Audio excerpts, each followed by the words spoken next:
முறையை போர் முறை வகுத்து மாற்றிக்கிற வேண்டியதான். எங்கள்கிட்ட பணம் இல்லை, ஊடகங்கள் ஆதரவு இல்லை. இப்ப பேசுறீங்க, இப்ப என்கிட்ட தேர்தல் நேரத்தில் என்னை எடுத்து கூட போட மாட்டீங்க, என் கட்சி போட்டியிடுதுன்னு கூட சொல்ல மாட்டீங்க, மற்றும் பலர்களே வைப்பீங்க, மற்றும் பலர் மற்றவை வைப்பீங்க.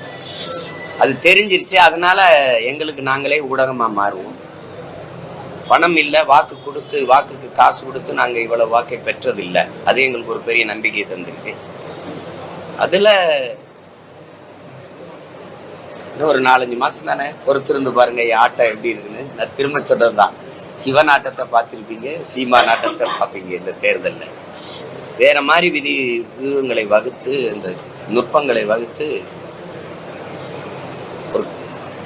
இந்த பூமியின் சொர்க்கமா இந்த என் நாட்டை, என் தாய் நிலத்தை மாத்துவேன். உலகத்தின் தலை சிறந்த நாடா. அது சொல்லும் போது நீங்க நம்ப மாட்டேங்கிறீங்க. நான் காட்டுவேன் எப்படி எங்க ஆட்சியில எப்படி இருக்கும் அப்படின்னு காட்டுவேன். அது அவர் சொல்றது சரியா தானே இருக்குது அப்படின்னு உங்களுக்கு நம்பிக்கை வரும். அப்போ எங்களை ஆதரிப்பேன்.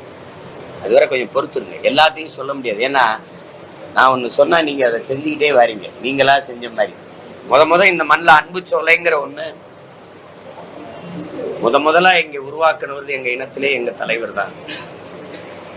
போர்ல பிள்ளைகளை எல்லாம் வீரச்சாவை தழுவ கொடுத்த பெற்றோர்களை பாதுகாக்க அன்பு சோலை என்ற ஒன்றை நிறுவியது எங்க தலைவர் தான்.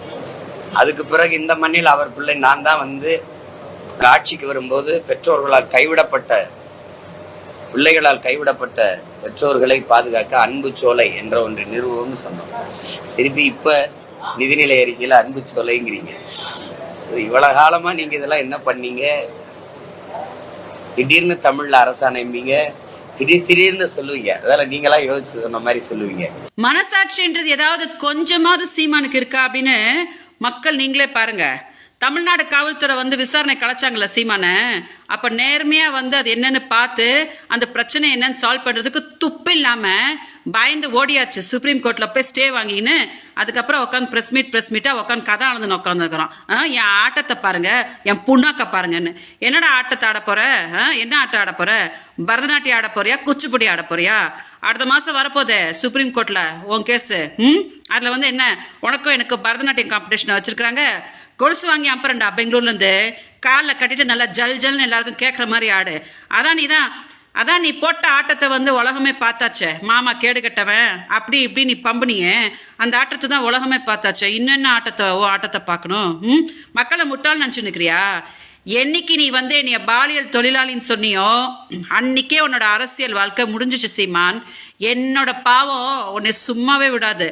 பிச்சை எடுப்படா, நாசமா போவ. பிரஸ் கூட முன்னாடி எப்படியோ உட்காந்து பேசிட்டு இருக்காங்க தெரியுமா? துப்பு கட்ட நாய்.